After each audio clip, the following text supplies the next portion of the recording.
Hello, ഇന്നത്തെ നമ്മുടെ item ഉണ്ടല്ലോ, ഒരു അടിപൊളി ഐറ്റമാണ്. ഒരു variety item, egg puff sandwich. നല്ല എഗ് പഫിൻ്റെ ഫ്ലേവേർഡ് ആയിട്ടുള്ള ഒരു സാൻഡ്വിച്ച്. നമുക്ക് നോക്കിയാലോ? വാ, എന്നാൽ നമുക്ക് തുടങ്ങിയാലോ? 2 പീസ് ബ്രെഡാണ് ഇവിടെ എടുത്തിരിക്കുന്നത്. ഒരു പീസ് ബ്രെഡ് ഇതാ ഇതുപോലെ അങ്ങ് കട്ട് ചെയ്ത് കൊടുക്കുക.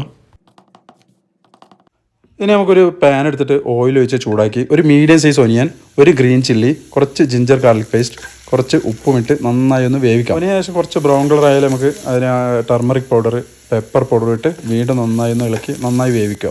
നന്നായി വെന്ത ശേഷം നമുക്ക് കൊറിയാണ്ടർ ലീവ്സ് ഇട്ട് കൊടുത്ത് വീണ്ടും കുറച്ച് വേവിക്കുക. നമ്മൾ മസാല ഇവിടെ റെഡിയായി.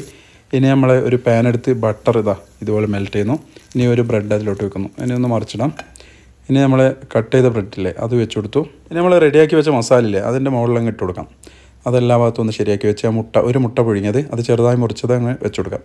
ഇനി അതിൻ്റെ മുകളിൽ ബാക്കി മസാലയും വിതറി കൊടുക്കാം ഒന്ന്. ഇനി നമ്മൾ ആ ബ്രെഡിൻ്റെ കട്ട് ചെയ്ത ഭാഗം അങ്ങ് മുകളിൽ വെച്ച് അടച്ചു വെക്കാം. ഇനി ഒന്ന് പ്രസ് ചെയ്യുക, ഒന്ന് മറിച്ചിടാം.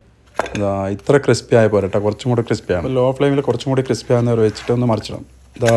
ഇതുപോലെ ആയി വരണം, അപ്പോൾ നല്ല ടേസ്റ്റ് കിട്ടും. ഇനി അടിഭാഗം ഒന്നും കൂടി വേവിച്ചിട്ടുണ്ട്. ഇപ്പോൾ കറക്റ്റായി. ഇനി നമുക്കൊരു പ്ലേറ്റിലോട്ട് മാറ്റാം. ഒന്ന് കട്ട് ചെയ്ത് കൊടുക്കണ്ടേ? ഇതുപോലെ കട്ട് ചെയ്ത് കൊടുക്കാം. അപ്പോൾ നമ്മളെ എഗ് പഫ് സാൻഡ്വിച്ച് ഇവിടെ റെഡി ആയിരിക്കുന്നു. നോക്കിയേ, നമ്മളെ എഗ് പഫ് സാൻഡ്വിച്ച് നല്ല ക്രിസ്പിയും നല്ല ടേസ്റ്റുമാണ്. അപ്പോൾ എല്ലാവരും ഒന്ന് ട്രൈ ചെയ്ത് നോക്കണേ. നോക്കില്ലേ? ഒന്ന് നോക്കടോ.